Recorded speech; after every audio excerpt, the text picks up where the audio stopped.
Today I want to give you 3 simple tricks to save costs as a Gravure packaging printer.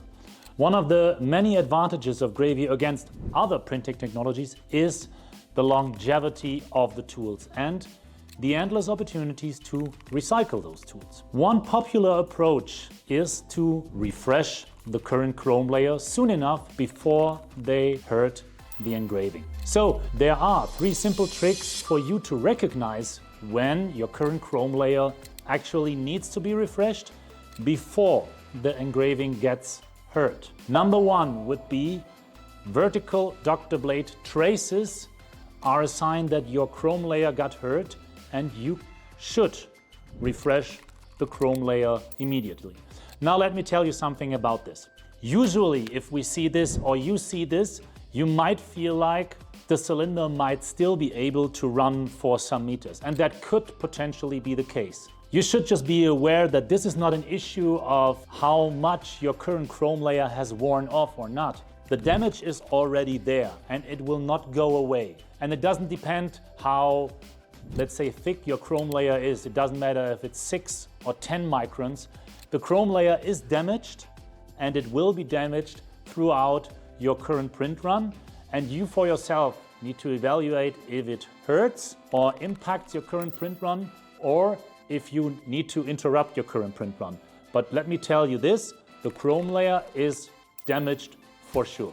Number 2 would be visible copper at the face ends, which is related to the fact that the face ends always receive more pressure from the doctor blade and wear off sooner.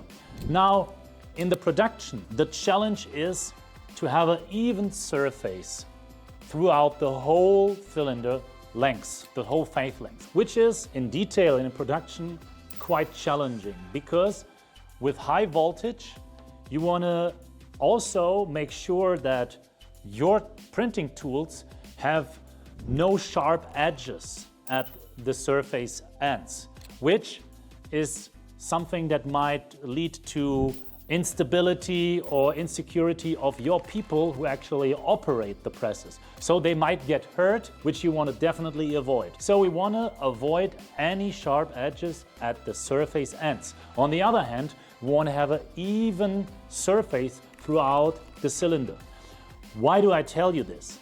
The challenge here is to don't have uneven surfaces at the end of the face length of the cylinder, because that will then impact the wear off of your doctor blade. Now you see there's always a trade-off in, on the one hand I want to make sure that the cylinders that we deliver won't hurt your people when operating or cleaning the cylinders. On the other hand, we want to make sure that your doctor blade lasts as long as possible. Number 3 is your roughness drops significantly. Now, you should always measure the roughness of your cylinders after each and every print run. Why?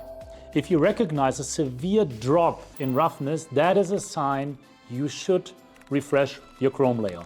Now, you might ask yourself, David, do you really think or do you really expect us to measure each and every cylinder after each print run? Well, maybe not. But if you want to get the best out of your cylinders, I just recommend considering it, because a severe drop in your current roughness might actually tell you that the chrome layer has more or less reached its lifetime limit. On the other hand, you should be aware that, let's just say you will get a cylinder with a surface roughness of, let's just say 0.45, and I'm just making that up. By the end of your print run, you will not have 0.45 anymore. You will definitely already see within the first print run a significant drop. What I'm just saying is that after that, you should not experience any more significant drops in your roughness. Otherwise, you will definitely have an issue with your chrome layer. So, do you have any tricks that you have experienced for extending the lifetime of your Gravure cylinders? I would be curious if you share them with us, with me in the comments. See you next time.